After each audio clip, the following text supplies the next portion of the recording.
So today's guest is somebody I've been incredibly excited to speak with, Dr. Phillip Hay, one of the world's leading experts in bacterial vaginosis, recurrent thrush, and sexually transmitted infections. He's a consultant at Guy's and St Thomas's with decades of clinical and academic experience. His work has shaped international guidelines on diagnosing and treating vaginal infections, and he's at the forefront of research into the vaginal microbiome, especially how we might use new non-antibiotic approaches like lactoferrin to treat and prevent BV and thrush.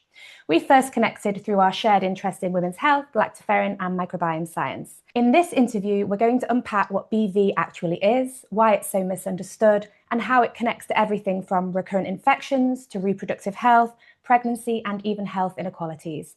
If you've ever felt confused or frustrated by the lack of answers when it comes to vaginal health, then this conversation is for you. So, good morning, Dr. Hay. It's nice to have you on our interview. Thanks, Lucy. I'm always happy to talk about BV. Let's I've been known start to there. organise all-day seminars. Oh, fantastic. Okay, well, let's start there then with sort of a foundational understanding about BV, bacterial vaginosis, and the vaginal microbiome for those who perhaps aren't very well informed. So for those who maybe have heard of BV but don't quite understand it or know what it is, what exactly is bacterial vaginosis and how is it different from, say, thrush or an STI? So BV has generally been regarded as an imbalance in the bacteria in the vagina. We think that in health, the vaginal microbiome is dominated by lactobacilli, and there's five common species that are found. And when you develop BV, the balance shifts and the lactobacilli become overwhelmed by an overgrowth of many bacteria, which all support each other to live in a sort of symbiotic community. Perhaps the two most important species are Gardnerella vaginalis and Atopobium vaginae, which some people have renamed Fanny Hessii recently. I had read that. I thought it was quite an amusing renaming. I think it's a little bit cheeky, but Yes. So, what causes BV then? Is it something women can develop spontaneously? Is it something they catch? Or is it a bit of both? so it's something that we debate. When I'm asked, is BV an STD, a sexually transmitted infection, I tend to sit on the fence and say sometimes it is and sometimes it isn't. So there's some very good studies coming, particularly out of Australia, saying that you don't get BV in virgins, and however, even if you're minimally sexually active, you can start to get BV.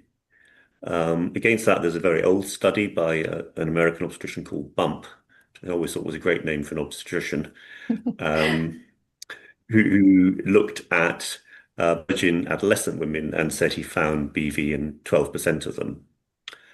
But there's no doubt BV is at least sexually associated, so commoner in women who are sexually active. And in fact, in women with recurrent BV, if they become sexually inactive, it often becomes less of a problem. Um, Unfortunately, I think once you've been colonized with the BV bacteria, they can live in the gut, they can live in the womb, and you've probably got them for life, and there's always a risk of it then coming back, whether or not you're having sex. So that's probably what's responsible for such high recurrence rates in BV then, is that once you've got that, would it be the Gardnerella bacteria that you don't actually have until you start being sexually active? Well, Or there's lots of them have been identified, but I think Gardnerella and Atopobium are probably the two key species that you need for it. And if you look at women who appear to have a healthy lactobacillus dominated flora, if you do molecular tests, there's often low levels of Gardnerella, Atopobium, Prevotella, and other BV associated bacteria as well. So there's still always a potential for those to overgrow and relapse into BV. you see. So why might the ecology of the vagina then suddenly change if it's perhaps in non-sexually active women? Can it be triggered by other things? Yeah, so I wrote a paper a while ago now, probably 15, 20 years ago, comparing um, the vagina to life on the seashore. I was sitting on holiday in Tenerife looking at the seashore and thinking that 12 hours a day you're deep underwater and 12 hours a day you're in blazing sunshine. And if you think about the changes that happen over the course of a menstrual cycle, you get very big differences in the pH and you get differences in estrogen levels. And then you add in behavioral things, washing, douching, having sex, STDs, and other things. And it's not surprising that it's a difficult environment for the lactobacilli to dominate 100% of the time. Mm. So there's all these cyclical changes going on, and then there's diet and there's stuff coming down from the gut as well.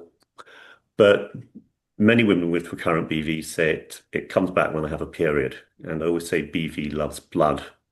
And I think the bacteria thrive on the iron they get from menstrual blood. So that kind of acts as a food for that particular type of bacteria. Yeah, yes. And also menstruation is the time when estrogen levels are low, the pH naturally rises. And when you get BV, instead of the vagina being quite acidic with a pH of around about 4, it can rise to 5 or 6 when you get BV, and that seems to support the growth of the BV bacteria. So is there anything that women can do around their period that can help prevent perhaps getting that recurrence or that infection, or do they just have to hope and pray that they might not succumb to it during their period? Is there anything they can do? Yeah, that's a very, very good question. We've long thought that if you actually are on the combined pill, if you take it continuously, so you probably only get 2 or 3 breakthrough bleeds a year, you're reducing the frequency of blood flow, and therefore you're likely to reduce the recurrence of BV. To my knowledge, nobody's ever actually done a trial of that, but Very it just makes interesting. sense. Yes, would make sense. Um, and there was an interesting study done in rural Kenya where they looked at adolescent schoolgirls using menstrual cups. Yes. So you're catching the blood, you're not letting it flood the vagina. And that did seem to be associated with a reduction in BV, although there are also other changes in behavior because they had the menstrual cups, they were not having to do transactional sex to get menstrual products. So there was Oh, also a reduction in STIs. So you can't tease out which was the more important, but anything that's going to reduce exposure to blood is likely to be helpful. And just a footnote, you shouldn't use menstrual cups if you've got a coil because you might inadvertently pull the coil out with the suction. yeah, I did actually read something about that and wondered if that was myth or Yeah. truth or not. Oh, right. That's really interesting. I would also, in my mind, I But was thinking, other than that, then you're looking at ways to try and support the lactobacilli during menstruation and to recover after menstruation, which I think we're going to come and talk about later. yes, we are. Okay, well, I'll come back to that because I do have a couple of questions for you on that. So, when a woman comes to you with suspected BV or vaginal microbiome dysbiosis, what are the current clinical guidelines for treatment? Is it always antibiotics, or do you ever take a more holistic approach? So you treat for symptoms. So if we see what looks like BV down the microscope, but the woman isn't reporting any symptoms, or particularly if you just have a discussion with her, particularly about those symptoms, then there's no reason to treat. Because if I treat somebody for BV today, it makes very little difference as to whether she's going to have it in 1 month or 2 months or 3 months' time. There's no sort of long-term suppressive effect of a short course of antibiotics. Mm. The current guidelines still recommend oral metronidazole as first-line treatment. I think future generations will say we're mad to use metronidazole for treating BV. I'm reading papers increasingly talking about one course of broad-spectrum antibiotics or metronidazole disturbing your gut microflora for 1 to 2 years. Yes. And I'm increasingly aware of the adverse side effects of antibiotics, also in terms of breeding resistant bacteria, particularly in the gut microbiome. and we need to find better ways of doing it. I'm much more a fan of dequalinium chloride, which is more like an antiseptic than an antibiotic. It's a licensed treatment for BV. It isn't absorbed into the bloodstream, so it just acts locally in the vagina and doesn't upset the microbiome in the rest of the body. And it makes far more sense to use that, particularly for recurrent BV, than broad-spectrum antibiotics. And I think the only thing holding it back is that it's a bit more expensive I in our see. cash-strapped NHS. I see. I see. And have you noticed that But it's also less likely to trigger secondary candida and other problems. So it probably is still cost effective if you were to do a proper evaluation. a proper health economics evaluation? Yeah. And is there a lot, since we kind of have had a study recently about the male being able to reinfect a woman if she's got recurrent BV, are you noticing that, or do you actually yourself prescribe antibiotics for the partner, or is that not really something that's been yet adopted into clinical practice? Yeah, so that's a really interesting bit of research. So there's been many studies looking at giving male partners of women with BV either oral metronidazole, the standard antibiotic we give women, or oral clindamycin, which is an alternative antibiotic that can be used for BV. And none of them showed a significant reduction in the relapse rate in the women, although one of the clindamycin studies showed a possible non-significant trend, but wasn't sufficiently powered to make that significant. And I've been saying for years that the only intervention that has reduced the prevalence of BV in women is male circumcision. And I don't think Interesting. there's likely to be wide uptake of that. No. But a secondary sub-analysis of one of the studies where they were looking at male circumcision as a way of reducing HIV infections in sub-Saharan Africa, they showed a 40% reduction in rates of BV following circumcision in the I've female partners. That's fascinating. I've never Um, heard of that.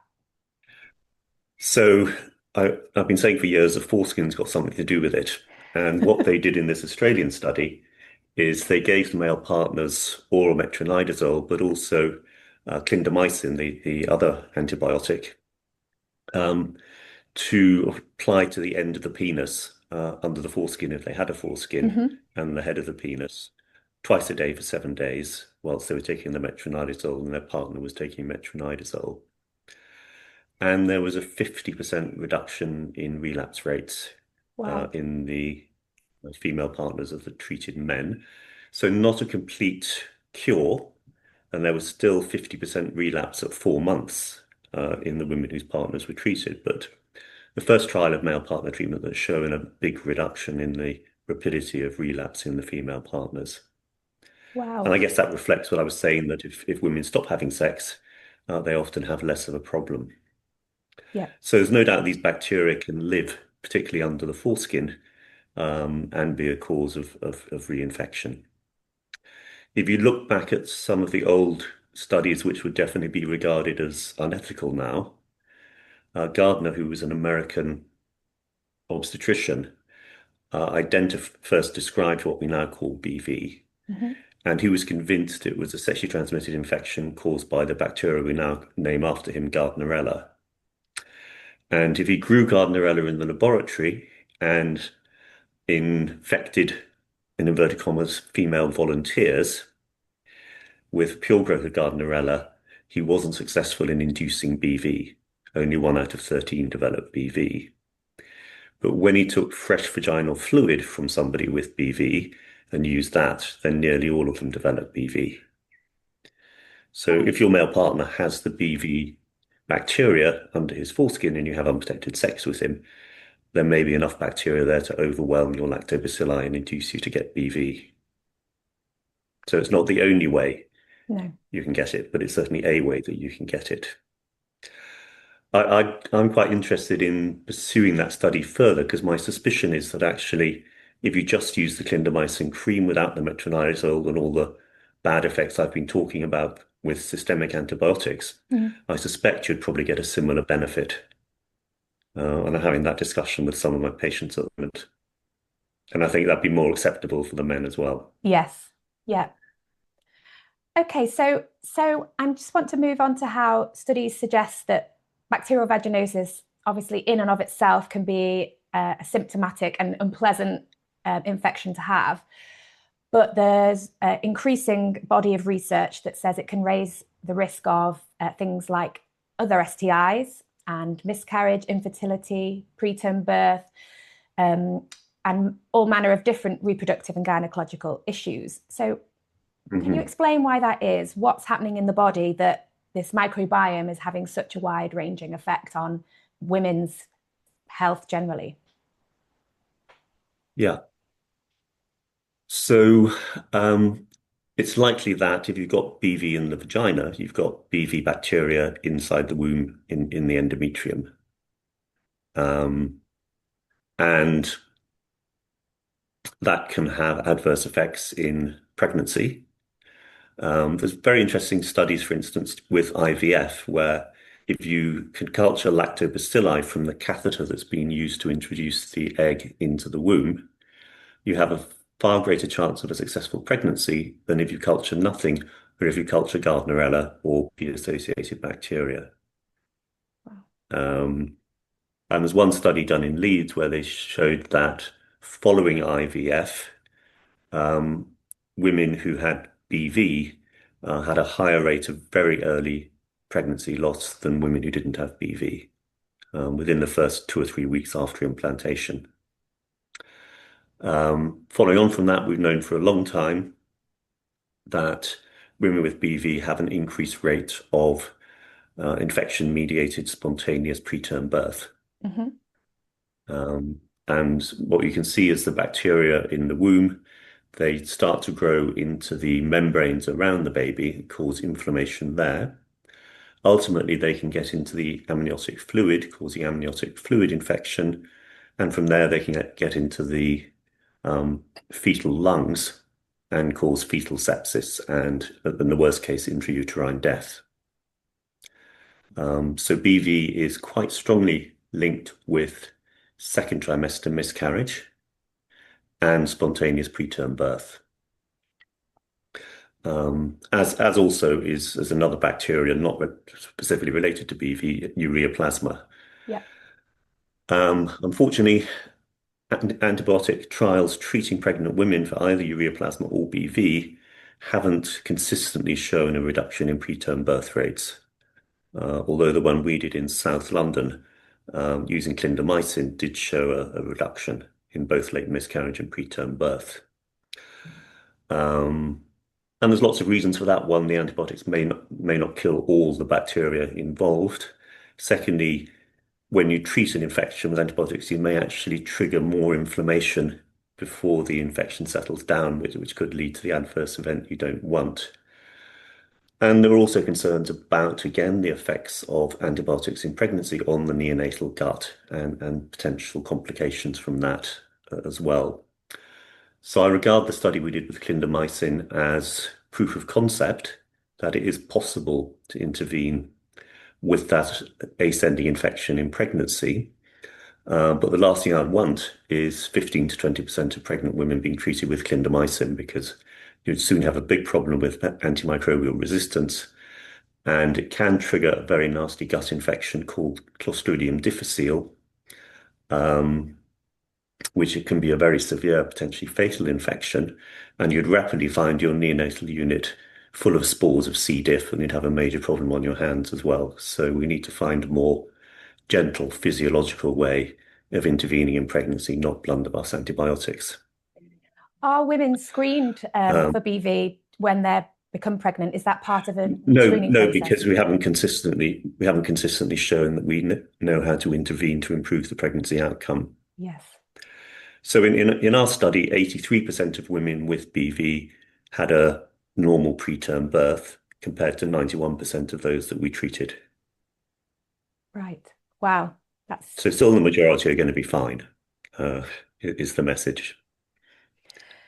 So there was a study I read, there's a couple of studies I've read that have suggested there's ranges of people who have BV who don't know about it, so who are asymptomatic. Anywhere between 50 and 80% of women are asymptomatic. Yeah.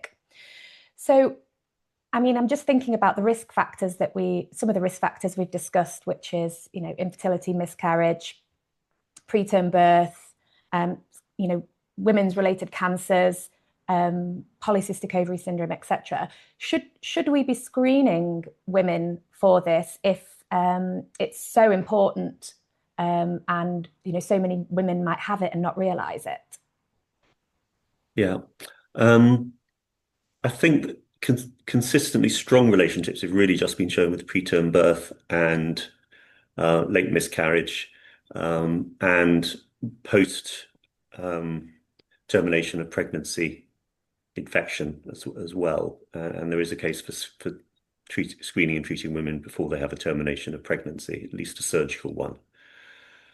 The other ones I think are a little bit more tenuous. Mm.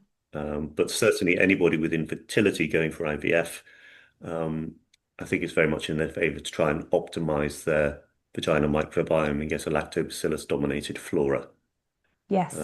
It's certainly something I would want to do. Okay. So, So I've forgotten what the start of the question was. if there's so many women who have likely got BV or dysbiosis but don't know about it Mhm. because they aren't showing symptoms, and therefore the potential related negative risk factors, should there be screening, Mhm. more common screening of the vaginal microbiome for women? You might think so, but again, we need an effective intervention that's actually going to reduce long-term relapse. Because Yes. as I said, if I treat you today, it makes very little difference as to whether you'll have BV next month or in 2 months' time. So Um, if there was a wider range of interventions, then that would be a worthwhile thing to do. yeah, if we But had more effective interventions, yes, we should be doing it, but we haven't yet got those. okay. So if a woman suspects And she, oh, there's an argument about it, if it genuinely isn't bothering somebody, why look for it, tell them they've got it, and make them worry about it? hmm, When we still haven't got brilliant interventions to really get rid of it. yes, I understand. So if a woman suspects she might have BV and she's got some symptoms, what should she do? Should she go to a GP or a gum clinic or try something over the counter first? What would you suggest she should do as a first step? GPs generally will just treat on symptoms, so you wouldn't get a definitive diagnosis. Um, if it's recurrent, they may send a swab to the lab to be looked at. Um, the beauty of going to a sexual health clinic is you should have microscopy on the spot and you can have a confirmed diagnosis or alternative diagnosis made at the right time and treatment given on the same day.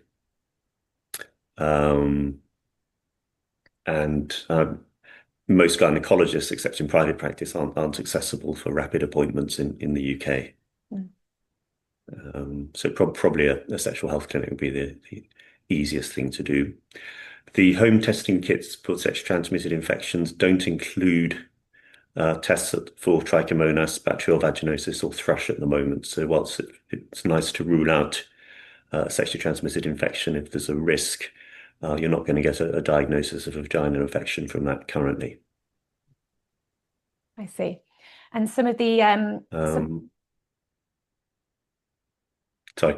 The other thing is that in the literature, there's many studies saying that um, although classically the symptoms of thrush and BV are different, there seems to be quite a lot of blurring, in fact, when you talk to patients.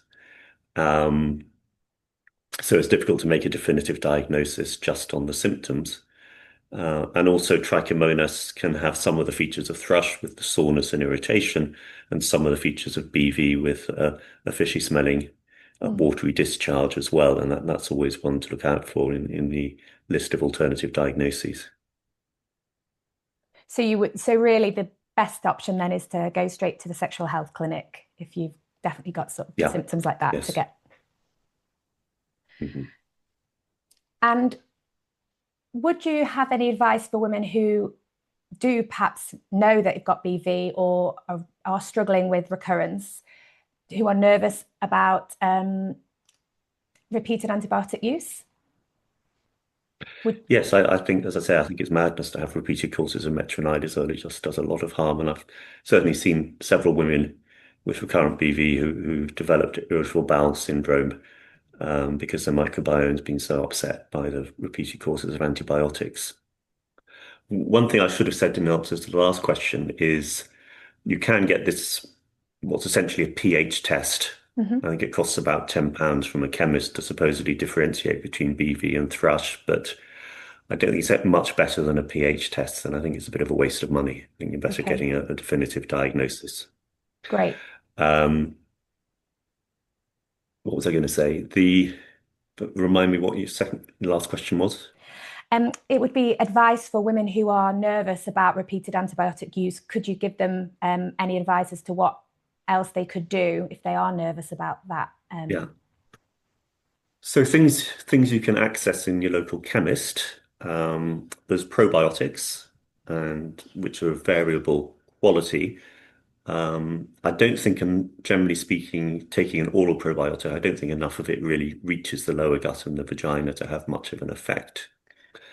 And looking at the studies that are out there, there are studies that show benefits from probiotics, which are modest in terms of the reduction of recurrent BV. And I reckon maybe 20% of women get a positive response and 80% don't. So Okay.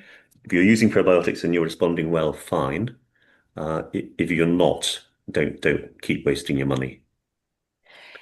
Um, the other things which are out there are these lactic acid gels, such as Balance Active, and they certainly reduce the symptoms because they will rapidly reduce the pH, so they'll rapidly reduce the smell that you notice. Mhm.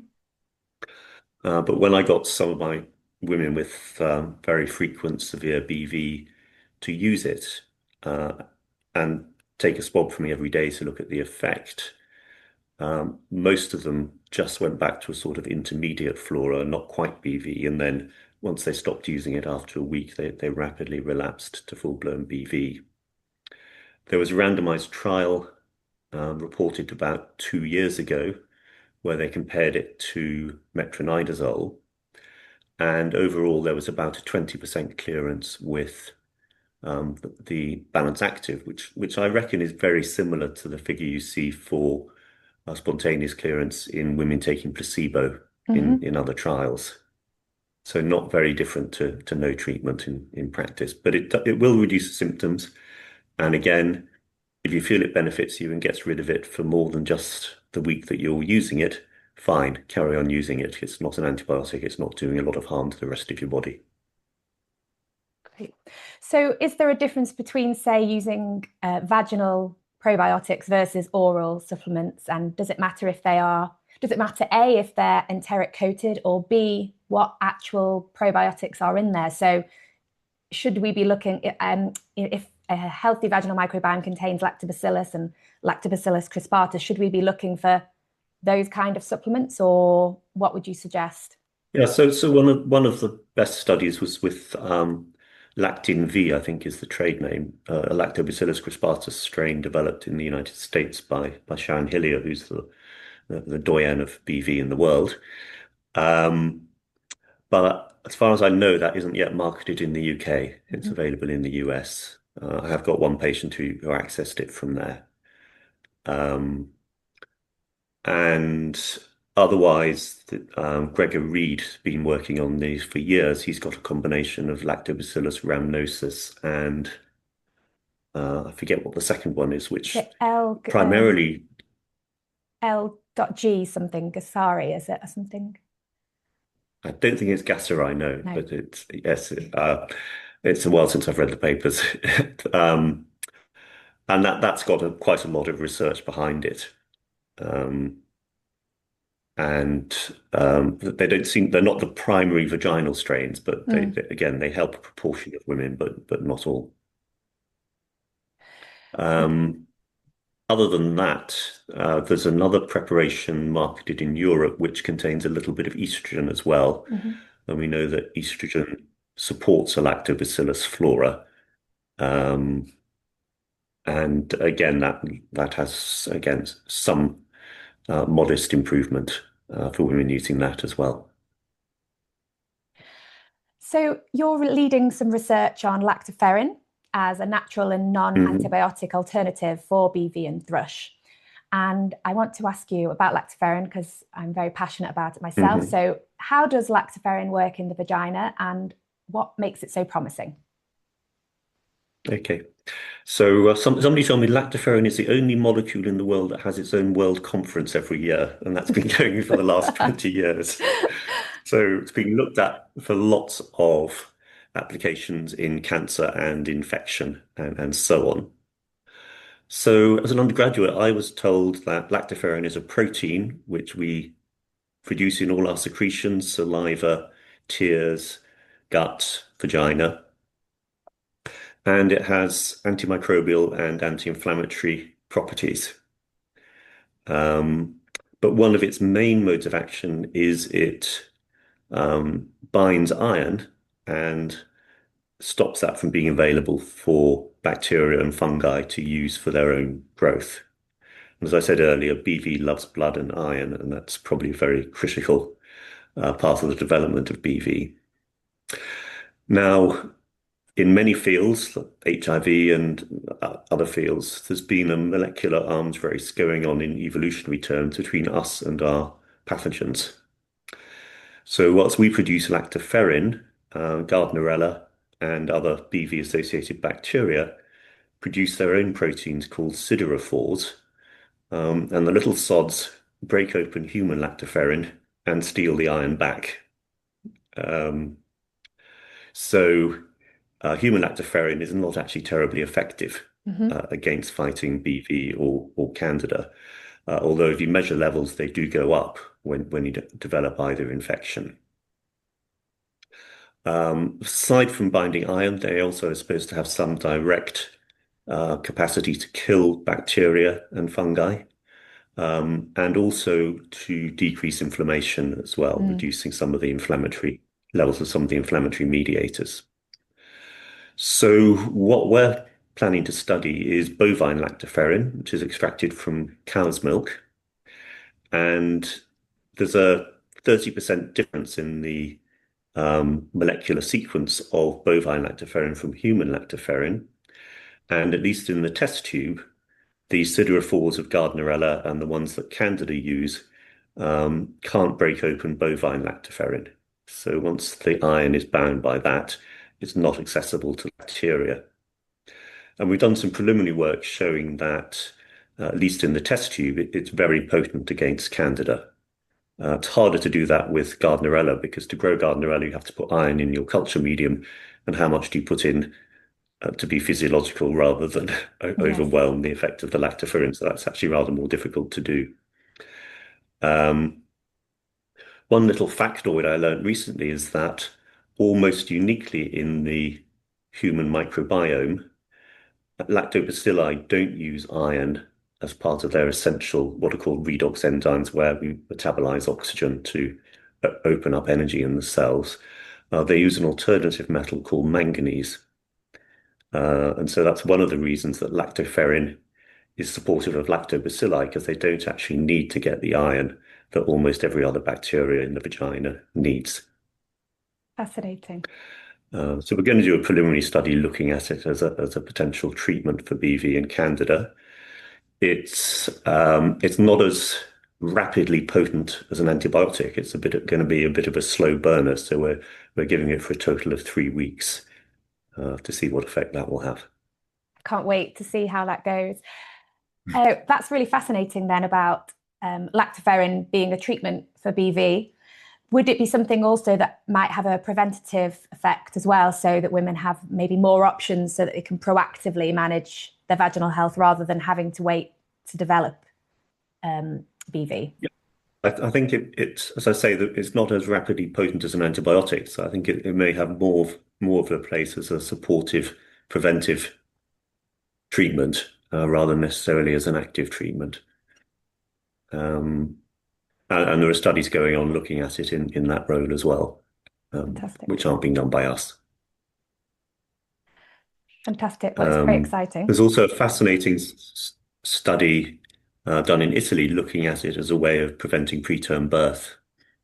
Um, supporting restoration again of a healthy lactobacillus flora, but also as you get into the cascade of infection-mediated preterm birth, you get a lot of inflammation. And again, in one study, was shown to reduce the levels of those inflammatory mediators in women whose cervixes were shortening as a precursor to preterm birth. And amazingly, the women who got lactoferrin, their cervixes actually started elongating again, whereas the Wow. control group, they carried on shortening. Um, so I think it's potentially very exciting, particularly in preventing pregnancy-related complications. Fascinating. Fascinating. And the bovine, not the human version, being actually more effective in humans, funnily enough. Yeah, the human version, I don't think will do very much, I'm afraid. Excellent. So I want to run a few myths about sort of remedies that kind of seem to have been passed down through time, old wives' tales, etc., about what might or might Yeah. not help with vaginal health. And from your expert opinion, Hmm. give me a score out of 10 for them. So 0 being absolutely not, never use this. Hmm. Somewhere in the middle if there's kind of mixed evidence, or higher if you think actually, yeah, Yeah. there is some science behind this. So, common remedies or Mm. products, probiotic Yeah. vaginal suppositories. Current ones, 6, ones in development, which will be teams of lactobacilli rather than just one.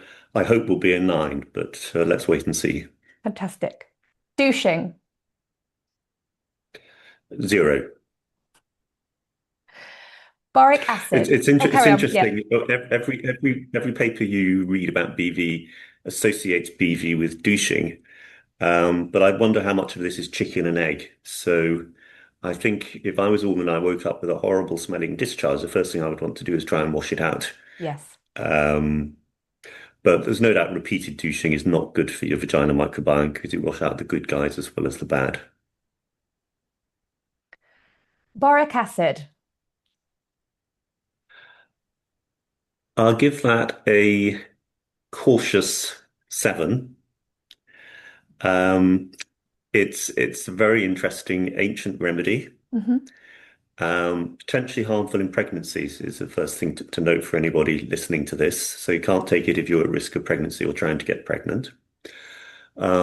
It's my go-to for highly resistant candida where nothing else is Interesting. working, and it tends to work very well.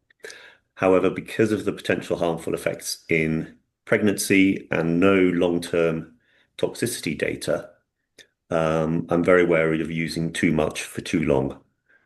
Um, And also with BV, whilst it can initially be helpful, it seems resistance can develop relatively rapidly if you're just using boric acid as well. So for that reason, I don't commonly advocate it as a BV treatment. I think Boots are selling a preparation which contains 20 milligrams of boric acid, and they say it's a treatment for both BV and thrush. Whereas the standard dose, if we're using it for thrush, is 600 milligrams. So it's almost homeopathic dose that they're selling.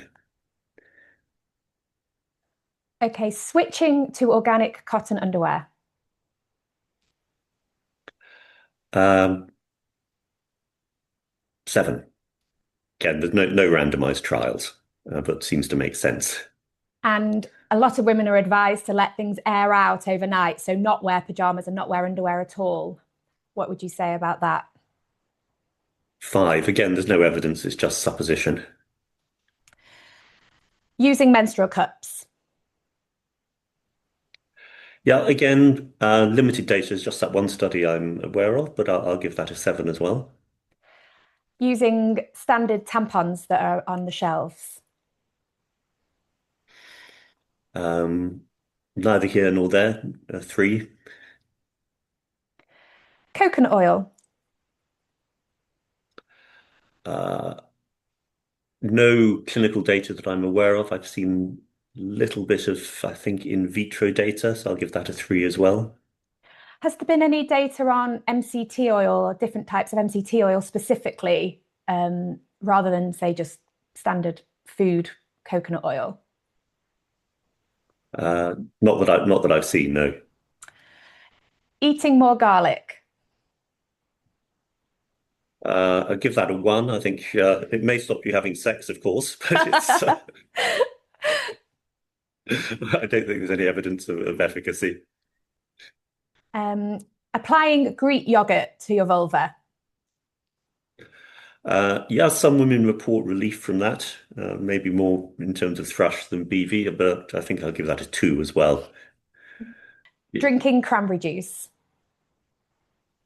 Um, Again, there's some data saying that it helps to stop bad guys from binding to the epithelial cells, but when they did randomized trials in recurrent urinary tract infection, there was no benefit. So again, I'll give that a 1. Tea tree oil. Uh, that's a difficult one. Again, I've not seen any data. I've had one patient who swore it got rid of her BV. Um, I've used tea tree oil to treat a minor impetigo on my face, and it was highly astringent. Mm, And I imagine it'd be very painful to put it onto your vagina. yes. So I don't know if it can come in a very dilute preparation or whatever, but I think I'll give that a 1 as well. Is that likely to be quite a blanket antimicrobial as well, rather than something more specific to only killing the bad I would think bacteria? so, yes. Yeah, I would think so. Scented vaginal washes. Really bad, 0. And You don't want to be putting complex organic chemicals there if you don't have to. no. And oral lactoferrin supplements. If you had a really good enteric coated one that would genuinely pass through the stomach without getting destroyed, it could be quite helpful. Again, there's not a lot of data on it. Maybe I'll give it a 5 as might be promising, Fantastic. as long as you get the enteric coating right. Mm. And that means obviously that the enteric coating means it passes through the stomach acid without being destroyed. That's correct, yeah. Okie dokes. So it's been great chatting today. I'm going to ask you a final question to wrap up. So, what is one thing you wish every woman knew about the vaginal microbiome that could make a real difference in how she approaches her health? Um, I think learn to love and support it. So don't go for drastic measures. Mhm. You need gentle support, I think. Um, and let's hope we can come up with better alternatives to antibiotics um, for supporting women with that. Is that what you'd be most excited about, kind of in the future of women's health, is the evidence-based alternatives to antibiotics? Yeah. Antibiotics for vaginal infections are madness, other than trichomonas, which there isn't any alternative for. Mm, fantastic. And I do have one final question, actually. So, what 3 things would Yeah. make the biggest difference to women's health going forward?